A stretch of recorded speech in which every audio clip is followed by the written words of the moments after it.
Hello physios, welcome to my YouTube channel Believe in Therapy. I am Neha and today's we are discuss about physiotherapy management of osteoporosis. तो आज हम पढ़ने वाले हैं osteoporosis का PT management. Last का जो वीडियोस था उसमें हमने पोलियोमाइलाइटिस ऑलरेडी डिस्कस कर दिया है, लिंक आपको डिस्क्रिप्शन में मिल जाएगा। तो स्टार्ट करते हैं ओस्टियोपोरोसिस कंडीशन होती क्या एक्चुअल। ऑस्टियोपोरोसिस मीन्स हमारी बोन है उसका जो मिनरल डेंसिटी होती है, बोन मिनरल डेंसिटी बहुत ज़्यादा रिड्यूस हो जाती है। मीन्स हमारी जो बोन है वो वीक हो जाती है, ब्रेटाइल हो जाती है, बोन का मास है वो बहुत कम हो जाता है। ऐसा क्यों होता है पहले वो समझते हैं। नॉर्मली जो कंडीशंस होती है उसमें क्या होता है कि बैलेंस रहता है हमारी bone formation and bone resorption, जिससे कि हमारी बोन है वो हेल्दी रहती है। बट जब ऑस्टियोपोरोसिस कंडीशंस होती है तो उसमें जो हमारा बोन का रिजॉर्प्शन है वो बहुत ज़्यादा एक्सीड कर जाता है देन टू द हमारे बोन फॉर्मेशन। तो ऐसा क्यों हुआ हमारी बॉडी में, क्या हुआ जैसे कि विटामिन डी की डिफिशियंसी हो गई या कैल्शियम की डिफिशियंसी हो गई, जिससे क्या हुआ कि हमारा जो इंटेस्टाइन है वहाँ पे कैल्शियम डेफिशिएंसी है और हमारा जो पैराथायरॉयड ग्लैंड होती है वो क्या करती है, बार बार स्टिमुलेट करती है कि मुझे कैल्शियम चाहिए, कहीं से भी कैल्शियम लाओ। तो पैराथायरॉयड जो हार्मोन है वो क्या करता है, हमारी बोन से जाके कैल्शियम को रिजॉल्व कर लेता है। तो धीरे धीरे क्या होता है, कैल्शियम बोन से रिजॉल्व होती जाती है और धीरे धीरे हमारी बोन की जो डेंसिटी है वो वीक होती जाती है। मीन्स हमारी बोन है वो वर्टाइल होती जाती है। तो ऐसी कंडीशंस को हम बोलते हैं ऑस्टियोपोरोसिस। तो जो ऑस्टियोपोरोसिस है most common skeleton disorder in the world. Okay, तो इसमें क्या उसके क्या क्या कॉजेज होते हैं वो समझ लेते हैं। मोस्टली क्या होता है, disuse means prolong bed rest activity in activities है, प्रोलॉन्ग कास्टिंग एंड स्प्रिंटिंग का यूज़ कर रहे हैं, पैरालाइज हो जाती है मसल्स, तो उस कंडीशंस में हो जाता है। डाइट होता है means calcium protein vitamin C या विटामिन डी की डिफिशियंसी की वजह से, एनोरेक्सिया है, ड्रग्स जो पेशेंट बहुत सारे प्रोलॉन्ग टाइम से ड्रग्स का यूज़ कर रहे हैं। तो ऐसी कंडीशन उन लोगों में देखने को मिलता है कि उनकी जो बोन है वो बहुत ज़्यादा वीक हो जाती है। तो जो ऑस्टियोपोरोसिस है वो दो टाइप का होता है, एक प्राइमरी ऑस्टियोपोरोसिस होता है, एक सेकेंडरी ऑस्टियोपोरोसिस होता है। तो primary osteoporosis type 1 and type 2 means जो मोस्ट कॉमन हमें देखने को मिलता है पोस्ट मेनोपॉजल ऑस्टियोपोरोसिस मीन्स जो पोस्ट मेनोपॉज कंडीशन होती है उसके बाद जब हमारा एस्ट्रोजन हार्मोन जो है उस सिक्रेशन कम हो जाता है तब हमें देखने को मिलता है, जिसे हम बोलते हैं पोस्ट मेनोपॉजल ऑस्टियोपोरोसिस। एक होता है सिनाइल ऑस्टियोपोरोसिस जो कि एल्डरली फीमेल्स में देखने को मिलता है उनकी एज के अकॉर्डिंग। ओके, तो सेकेंडरी ऑस्टियोपोरोसिस क्या होता है, सेकेंडरी ऑस्टियोपोरोसिस है वो डेवलप होता है at any as. Primary osteoporosis की कंडीशंस है, दो कंडीशन सिनाइल है पोस्ट मेनोपॉजल, पर जो सेकेंडरी ऑस्टियोपोरोसिस वो कभी भी डेवलप हो जाता है, इक्वल होता है, मेल एंड फीमेल दोनों में ही इक्वल। तो अब समझते हैं इसके कुछ क्लिनिकल फीचर्स। क्या क्या क्लिनिकल फीचर्स होते हैं, क्या पेशेंट की कंप्लेन रहती है। जनरली पेन रहता है, एचिंग रहती है, मसल्स एक बैक पेन, एंड इसमें देखने को मिलता है कि काइफोटिक हम डिफॉर्मिटी भी हो सकती है पेशेंट को, और उसके वर्टिब्रास हैं वो मल्टीपल कोलैप्स कर जाते हैं, लॉस ऑफ वर्टिब्रल हाइट, फिर स्ट्रेस फ्रैक्चर होने की वजह से बोन वीक है तो हो सकता है नेक ऑफ फीमर फ्रैक्चर हो जाए, फ्रैक्चर ऑफ डिस्टल रेडियस देखने को मिले। तो ये सारी पेशेंट की बहुत सारी कंप्लेन होती है। यदि कोई पेशेंट को इंजरी हो जाती है, ट्रॉमा हो जाता है तो बहुत क्विकली ही उन्हें फ्रैक्चर्स भी हो सकता है।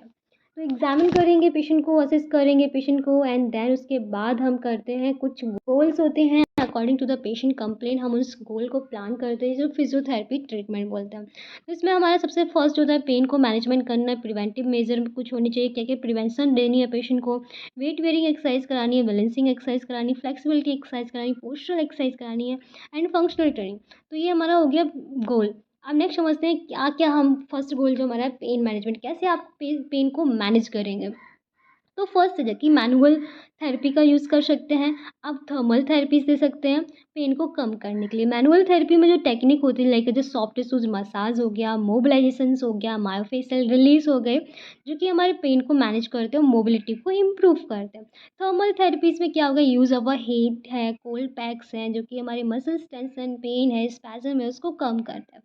एंड टेंस हो गया जो कि हमारे पेन को कम करता है, जो कि हमारे पेन जो रिसेप्टर्स होते हैं उनको इनहिबिट करता है, मैकेनो रिसेप्टर्स को एक्टिवेट करता है।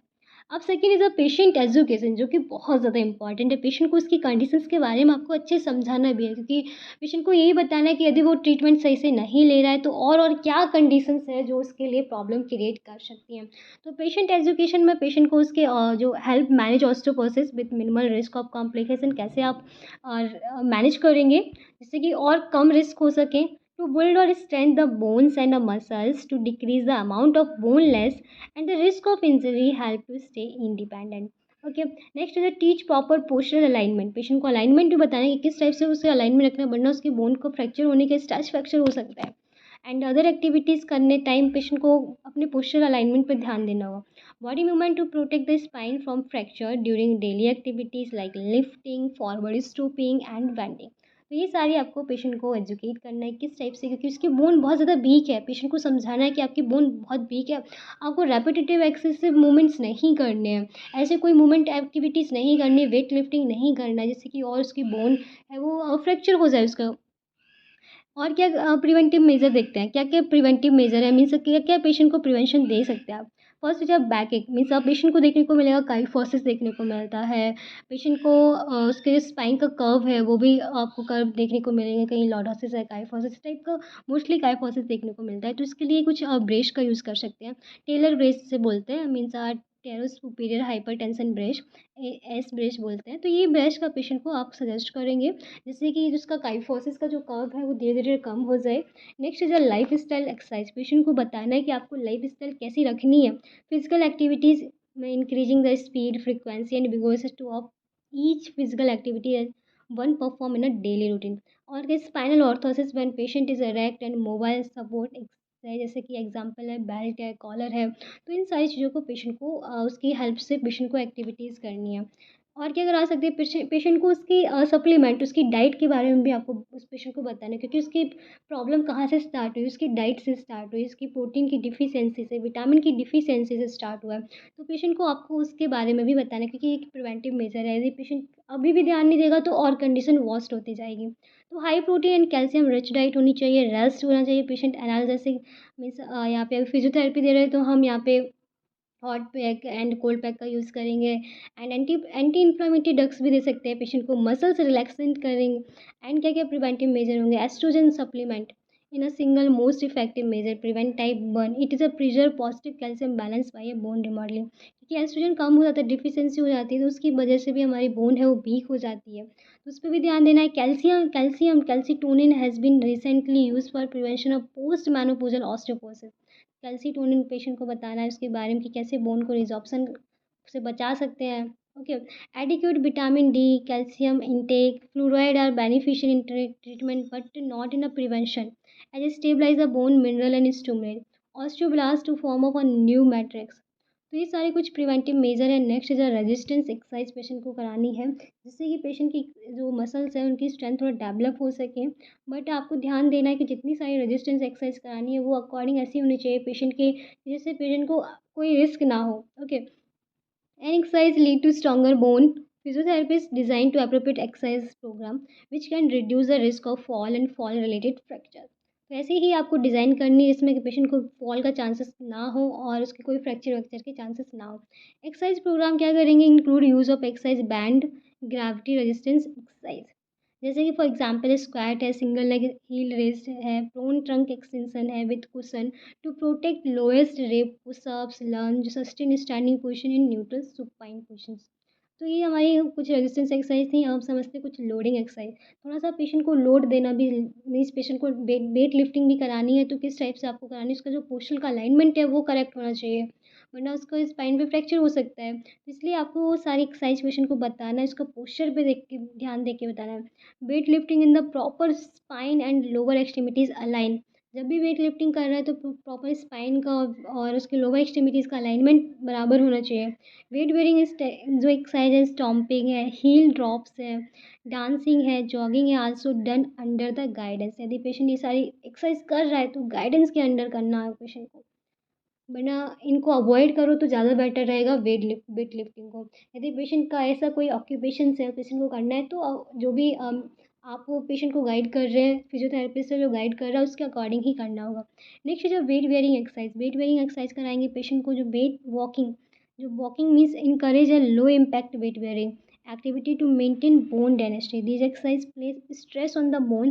The mechanical stress क्या करता है, stimulate bone formation cell called osteoblast, leading to increase the bone formation and density. धीरे धीरे क्या होगा, हमारा जब ऑस्टियोब्लास्ट होगा तो हमारी बोन फॉर्मेशन और डेंसिटी है, बोन की मसल्स मास है वो थोड़ा थोड़ा इंक्रीज होगा। तो आपको ऐसी एक्सरसाइज करानी है जिसमें कि हमारी बोन मास है, बोन फॉर्मेशन है वो और बढ़ जाए, क्योंकि वहाँ पे रिजॉर्प्शन हो चुका है। अब आपको क्या करना है, फिर से उसे वहाँ पे बोन फॉर्मेशन कर लाना है।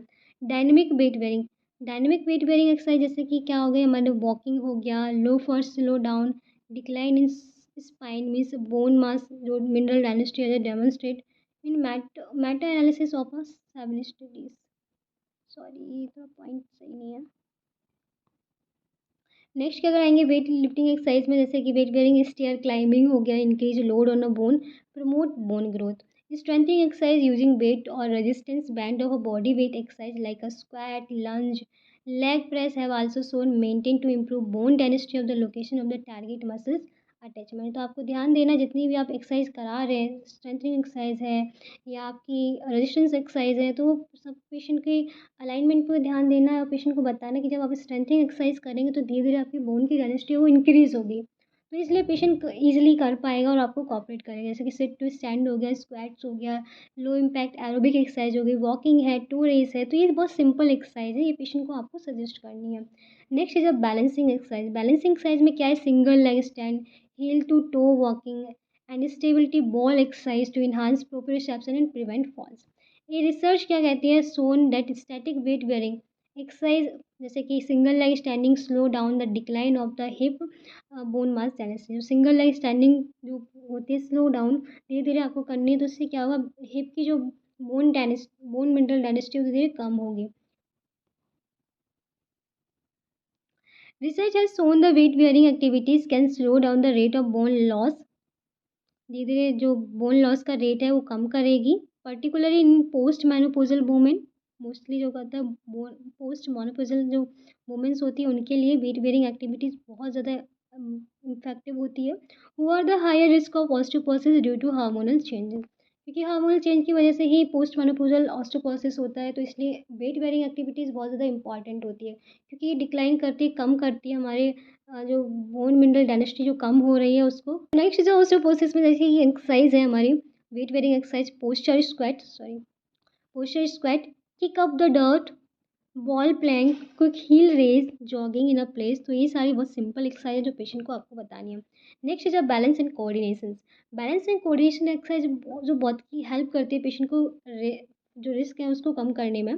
जैसे कि when walking on unstable surface और walking through a narrow space, जब अनस्टेबल या नैरो स्पेस पे पेशेंट वॉक करता है तो उससे क्या होता है, उसका बैलेंस है वो इम्प्रूव होता है।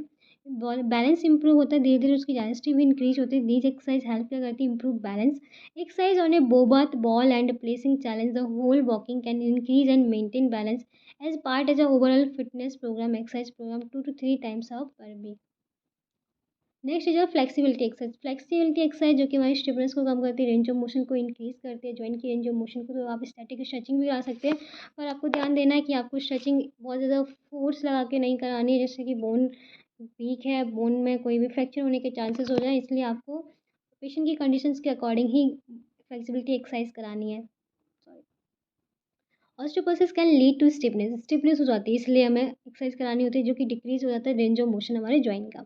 तो बोन डेंसिटी लो है तो due to change in connective joint means क्यों हो जाता है, क्योंकि बोन डेंसिटी कम होती है, जो हमारे कनेक्टिव टिश्यूज़ होते हैं वो वहाँ पे उनकी एक्सटेंसिबिलिटी होती है वो कम हो जाती है, इसलिए हमारी मसल्स है वो स्पाज्म हो जाता है, उनमें टाइटनेस हो जाती है। तो उसे हम कम करने के लिए फ्लेक्सिबिलिटी एक्सरसाइज कराते हैं, स्ट्रेचिंग एक्सरसाइज कराते हैं, रेगुलर स्ट्रेचिंग एक्सरसाइज कराएंगे, maintain flexibility, focus on the major muscles group. Frequency क्या रहेगी, at least 2 to 3 times per week होना चाहिए। ड्यूरेशन क्या, whole times means each stretch should be held 15 to 30 second. Repetition 2 to 4 repetition on each stretch. Intensity क्या है, intensity of stretching should be gentle रहनी चाहिए within a comfortable range. Stretching should not cause pen. Stretching exercise help relax muscles, elevate tension and improve overall quality of a life. Next है जो postural exercise. Postural exercise भी important होता है, क्योंकि posture को maintain करके ही आपको सारी एक्सरसाइज पेशेंट को करानी है। तो postural exercise strengthen the muscles, support the spine, helping to prevent further curvature and promote a more neutral spinal positions. Postural exercise focus on stability and proprioception means awareness of a body positions, contribute to fall prevention. Core muscles जैसे कि हमारे abdominal bake muscles हो गई, pelvic floor muscles हो गई, इनकी strength को develop कराने के लिए इनके सिग्निफिकेंस क्या है इस गुड पोस्चर के लिए, क्योंकि गुड पोस्चर के लिए इन मसल्स का बहुत अच्छा रोल होता है, स्टेबिलिटी के लिए बहुत अच्छा रोल होता है, तो इसलिए इन मसल्स को भी स्ट्रेंथ डेवलप करानी है कोर मसल्स की, जो पोस्चर एक्सरसाइज के लिए बहुत इंपॉर्टेंट होती है। Exercise such as scapular retraction, chin tuck, core strengthening, strengthening the extensor muscles will promote improve posture and improve balance. उसका जो सारे जो एक्सरसाइज है उनका रेपिटेशंस जो है 10 to 15 टाइम्स रेपिटेशंस रहेगा। और क्या-क्या एक्सरसाइज करा सकते हैं, पोस्चर एक्सरसाइज जैसे कि बॉल आर्च हो गया, बैक बेंडिंग है, बॉल स्लाइडिंग है, ये क्या करेंगे हमारी पोस्चर के लिए हेल्प करती हैं। रेगुलर एक्सरसाइज जैसे कि वॉकिंग हो गया। तो ये सारी जो डायग्राम में आप देख रहे हैं, ये सारी एक्सरसाइज पेशेंट को आप सजेस्ट करेंगे। नेक्स्ट है जो फंक्शनल ट्रेनिंग। फंक्शनल ट्रेनिंग में जैसे कि एक्टिविटीज़ जो डेली लिविंग एक्टिविटीज़ हैं, उनके लिए क्या है, training to improve functional capability जैसे कि standing up from a chair, bending, reaching and lifting. तो ये हमारी फंक्शनल ट्रेनिंग है, मीन्स डेली एक्टिविटीज़ जो हम करते हैं उन्हें ट्रेन करना है पेशेंट को कि पेशेंट ईजिली कैसे कर सके। एडिटिव इक्विपमेंट्स जैसे कि recommended assistive device like a cane, walker, grab bar, safety. तो ये सारी चीज़ें पेशेंट को बताना है क्योंकि पेशेंट की बोन है वो बहुत ज़्यादा वीक है, तो इसलिए एडिट इक्विपमेंट जो है, एक्सेसिव इक्विपमेंट है पेशेंट को नीड होगी उनकी असिस्टिव डिवाइस की। कुछ प्रिकॉशंस हैं जो कि आपको ध्यान देने होंगे जब भी आप एक्सरसाइज पेशेंट को करा रहे हो। Avoid exercise that can put the greater risk of injury. ऐसी कोई भी एक्सरसाइज नहीं करानी जिससे कि रिस्क हो इंजरी का, क्योंकि फ्रैक्चर हो सकता है पेशेंट को। Avoid exercise that over strain और under strain the bone and the muscles. Okay, ऐसी एक्सरसाइज नहीं करानी जो स्ट्रेन कर सके। Avoid exercise with any type of sit up और a crunch and excessive spinal और हिप ट्विस्टिंग फॉरवर्ड और साइड बेंडिंग। आपको ऐसी एक्सरसाइज नहीं करानी है जिसमें पेशेंट को बेंडिंग होने में, रोटेशन होने में पेशेंट को प्रॉब्लम हो रहा है। तो ये सारी एक्सरसाइज आपको अवॉइड करनी है क्योंकि पेशेंट की बोन है वो बहुत ज़्यादा वीक है, ब्रेटाइल है, बोन मास भी कम है, तो वहाँ पे फ्रैक्चर के चांसेस बढ़ सकते हैं और अदर बोन की प्रॉब्लम्स हो सकती हैं।